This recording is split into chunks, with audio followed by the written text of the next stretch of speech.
Hi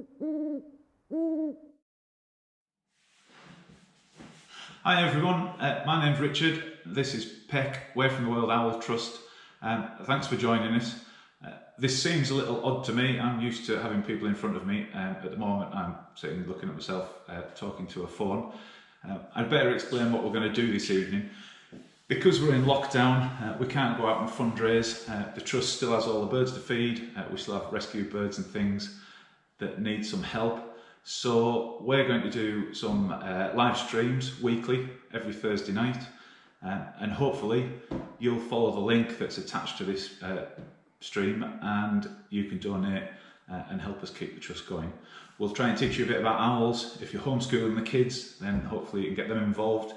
If you want to ask any questions, then feel free to message us and we'll try and answer those as we go. And each week we'll have a different owl, or we'll be doing something slightly different. We'll maybe fly some owls when the clocks change next week. We'll take some pellets to bits for you, and we'll try and show you some good owl habitat and see if we can find some vole runs and things as well. So we'd better start off with Peck. Peck is a tawny owl. They're probably the owl that most people come across first. We know he's an owl because he's got this big flat face, looks like he's flown into a tree and squashed it. He's got these lovely big dark eyes, and of course he's got his beak in the middle of his face for eating his food. His beak is basically just a glorified set of lips, but they're made from fingernails instead of being all soft and squishy. And then of course he's got these nice big talons to help him catch his food. They live all over Europe, apart from in Ireland. They're not native to Ireland, although there are some unconfirmed reports of them being out there now. So watch this space, they may have colonised naturally. They're bred in captivity, and they also breed quite well in the wild, although the numbers are declining. They're now on the amber list in Britain, and there are about 50,000 pairs, but those numbers are dropping. One of the problems we have in surveying them is that they're really nocturnal, so you can't always tell that they're there. And of course, this is the owl that hoots. It's the one that says twit to woo. It's two owls, and they usually call into each other. Of course, when it's raining, you don't hear them, because when it's raining, it's too wet to woo. I usually get a bigger groan at that point. It's a bit odd not hearing groans. But yeah, that's what you would normally hear. It's usually people's first experience of an owl. And being the commonest owl in Britain after the tea towel, but they're dying out because of dishwashers. See, it doesn't work. They're dying out because of dishwashers, but of course the tawny owls, oh, at least we've got a laugh there, somebody liked that one. They tend to do reasonably well living all over the country. They can catch all sorts of animals. They'll catch mice, of course, small birds, bats. Apparently they can catch fish. And I've seen them catching house martins by flying up into our eaves and snatching them just as they're leaving the nest. And I've also seen one catch a half-grown rabbit on the lawn. So they've got a fairly eclectic diet, which means they can survive pretty much anywhere. We've got them in towns, they nest in the middle of Hyde Park apparently, and people come across them in their gardens as well. Jude, glad you love owls, which means that the messages are working. So that's always nice to know. Oh, the jokes get worse. Thank you, Rosemary Fielder. I shall see if we can ratchet out some more for you as well. So, on to the problems that we have with tawny owls. I thought we'd start off with tawny owls because, unfortunately, at this time of year, there are lots of youngsters about. They've already been seen leaving the nests, and they're a lovely, small, grey, fluffy ball. If any of you have got grandchildren or children, you've maybe read Owl Babies. And Owl Babies is all about these three baby owls called Percy and Sarah and Bill. They're all sat in a tree one night, their mum flies off and leaves them all on their own, and they get scared. Bill sits there saying, "I'm scared, I want my mummy," and Sarah puts a wing round him and looks after him. It's not quite what happens in the wild. In the wild, Sarah looks across the nest and says, "He's cute and he's fluffy, I wonder what he tastes like." And she'd usually try and pounce on him, pull all the feathers off him and eat him. So they tend to disperse quite quickly from the nest. Everybody's always horrified of that, but it's called the Cain and Abel syndrome. And they actually plan to do it. They have asynchronous hatching. So they lay the eggs at different times. So the oldest chick might be 8 days old as the youngest chick is just hatching.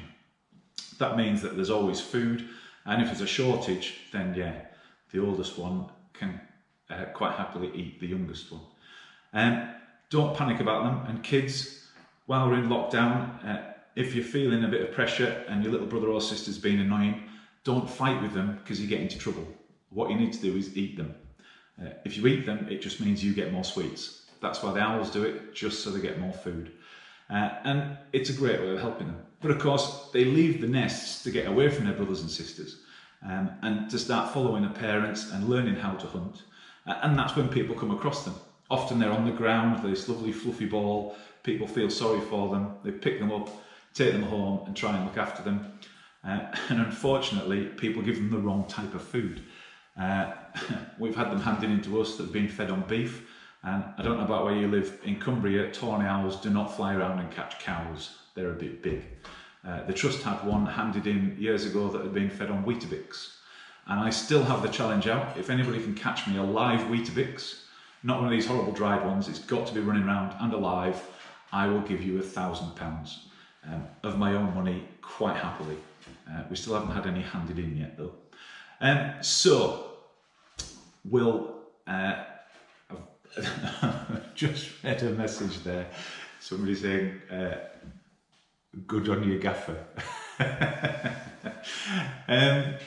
Yeah, the tawny owls, they're best left where they are. Don't panic about them, they're fine on their own. If it looks like they're in danger, you can pick them up and move them. Their parents can't smell. There are only a couple of birds of prey that have a sense of smell. Tawny owls aren't one of them. And the babies will sit there and shout for food. Just like when the kids are sat watching telly and you hear, "Mom, I'm starving, give me something to eat," and a biscuit magically appears. Dads, you may have noticed that doesn't happen for you. But it's a great way of really letting the owls learn. Put them in a tree, sit them on a branch, and they'll cope quite happily with whatever's going on about them. They've evolved to live in nests and holes in trees, so we don't need to help them. They've been around for millions of years, and they've been able to cope quite happily.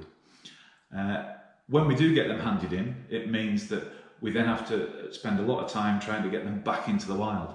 That can take a long time, if at all possible, getting them away from thinking that they're human. Often they imprint quite quickly, so they start thinking they're human, and then we can't release them back into the wild.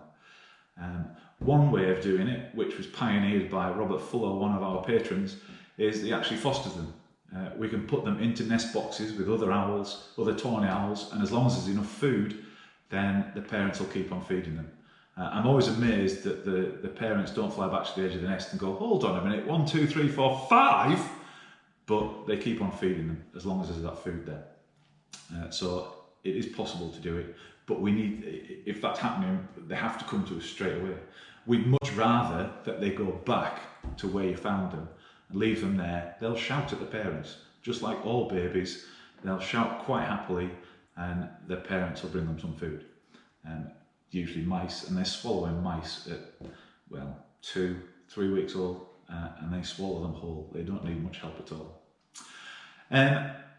If everybody can do that, then it's a great way of helping them. And to give you an idea of what we're talking about when we're talking about baby owls, it just so happens that I've got Bill Oddie's Watching Wildlife book here, and inside we have a picture taken by some friends of ours, Anne and Steve Toon, that, you might be able to see the similarity, is Peck when he was a baby. He's 16 years old now. It's always good to show baby photos, isn't it? He's now dying of embarrassment.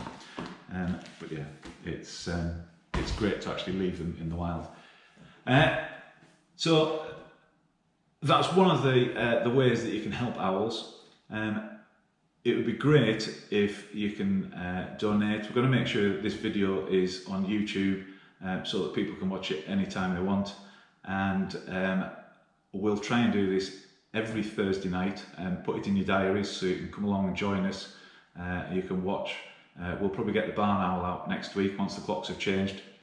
They're going forward this weekend.